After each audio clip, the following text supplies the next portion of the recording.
Now we'll look at seed-producing plants.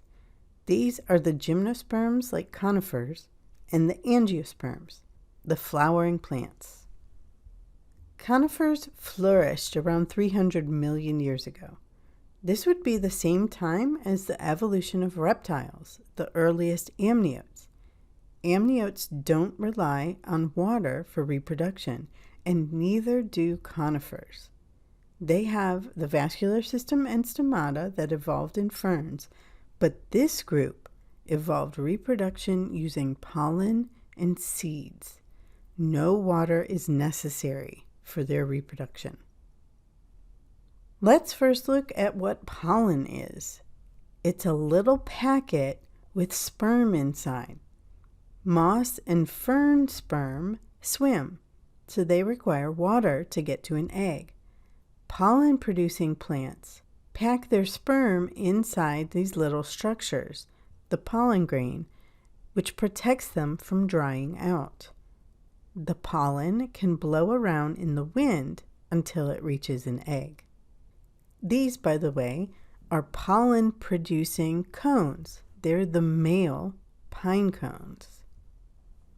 The eggs of conifers are found inside the female cones. They're the ones you're probably familiar with. The eggs are located inside these female cones. The pollen blows into the cone and fertilizes the egg. That will grow into a seed. A seed is the little embryo with a supply of food and a protective outer coating. That allows the embryo to survive a period of dormancy and grow when conditions are best. Now let's look at the life cycle of a conifer. Again, this image is very complex, so we'll draw our own life cycle. Now we'll look at conifers, or the seed-producing plants.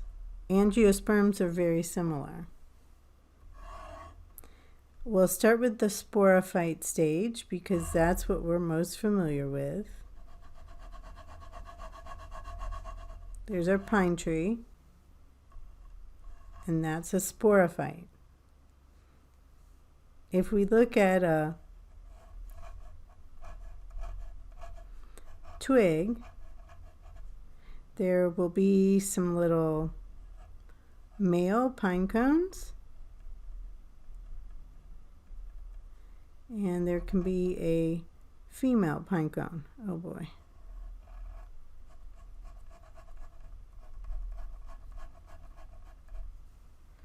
Okay, that's a pine cone. Inside each of these structures are the gametophyte stage. I'm going to make a very tiny G because it's a microscopic structure that only lasts briefly as it produces the eggs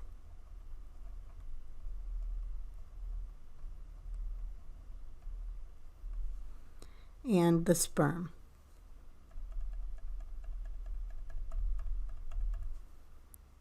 The sperm gets blown around by the air and will blow into a different pine tree, but we'll just use it here. It fertilizes this egg, and that will grow into a seed. The pine cone will open up, and the seed is released and flutters down to the ground. This is a seed, not a spore. The seed will land in the ground and begin to grow a new pine tree.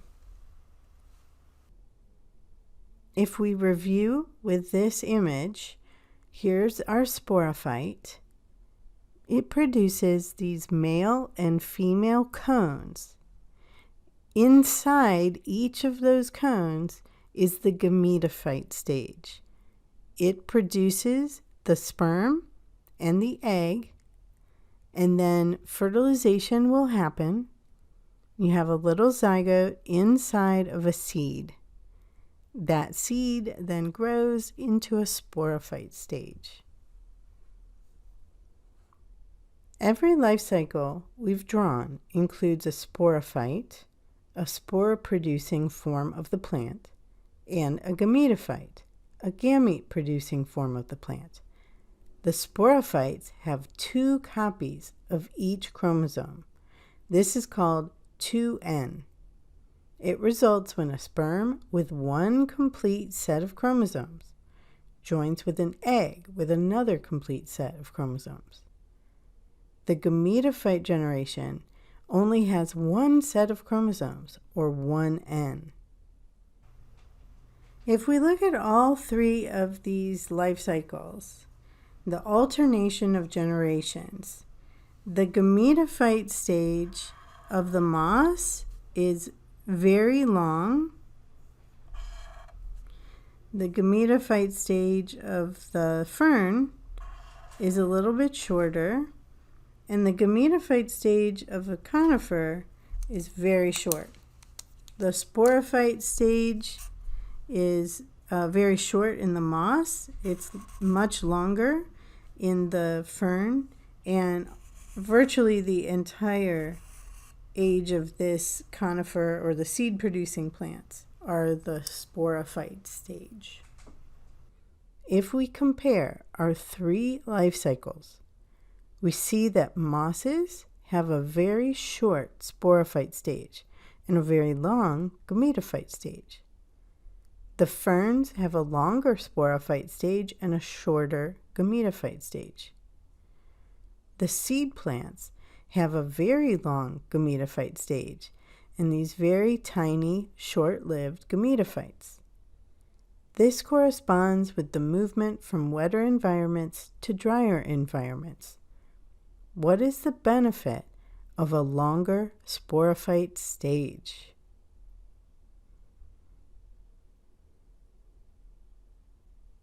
If you have 2 copies of each chromosome, of each gene, then if there's a mutation that occurs in one, you have a spare. Up on land, there's more exposure to oxygen and UVB radiation, both DNA mutagens.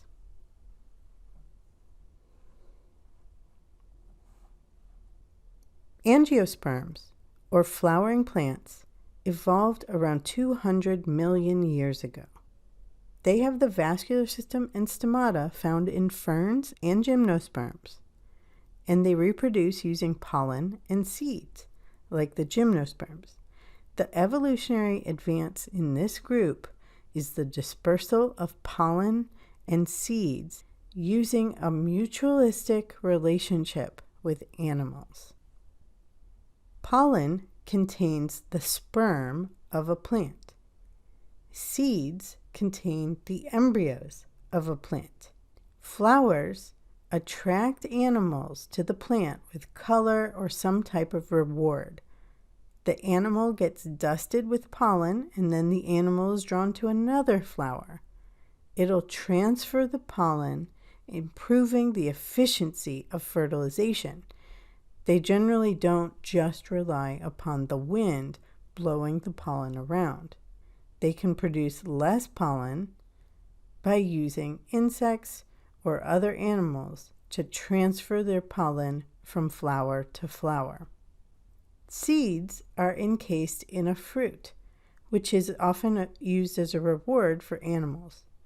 The animal eats the fruit with the seeds inside, and then the seeds, with their protective coating, survive their trip through the animal's digestive tract and get deposited in a nutrient-rich plop of poop. It's a very successful way of distributing the seeds, creating a greater range for the species. Many students confuse pollen dispersal with seed dispersal. Please make sure you understand the difference and can differentiate these two. Now let's look at the structure of a flower, how pollination occurs, and how a fruit with its seeds develops. There are 6 structures of the flower that you should know. The petals are used to attract the pollinators. When a pollinator visits one flower, the anthers contain the pollen grains that will be deposited on the pollinator. Then, when a pollinator visits another flower, those pollen grains land on the sticky stigma. The sperm inside the pollen begin to travel down this tube called the style, down to the ovary and into an ovule. The ovule, when fertilized, will become a seed. The ovary will become the fruit. Let's look at how that fertilization happens inside the seed. Fertilization in flowering plants is called double fertilization because 2 sperm from the pollen grain fertilize 2 different parts of the ovule. One part is the egg. When an egg is fertilized by the sperm, it becomes a zygote. That will grow into the baby plant. That's what you would expect. But then the second sperm fertilizes this part of the ovule, and it grows into a structure called the endosperm. That will become the food source for the zygote. So double fertilization makes the zygote, the embryo, and the endosperm, the food. There are a lot of other structures inside this ovule. Some of them disintegrate, some are destroyed as fertilization happens, but those aren't important for this class. Don't worry about them. What is important is one sperm fertilizes the egg, that becomes the zygote. The other sperm fertilizes this structure, which becomes the endosperm.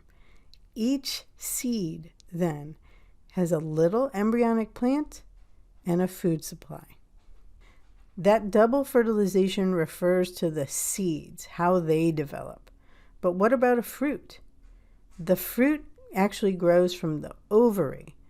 Inside the ovary are those ovules, which becomes the seeds. So a fruit is just this fleshy, developed ovary that has the seeds inside.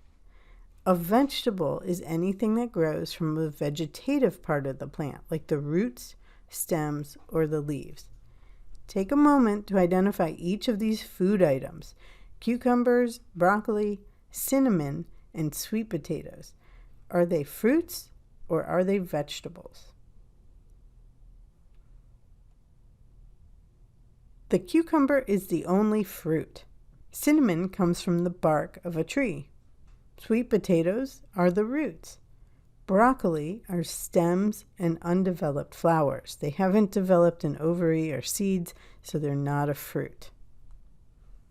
Next time you visit a grocery store, take a look at all the produce and identify each as an actual fruit or a vegetable. Many things are labeled as vegetables that are actually fruits. And consider how those fruits are able to use animals to distribute their seeds.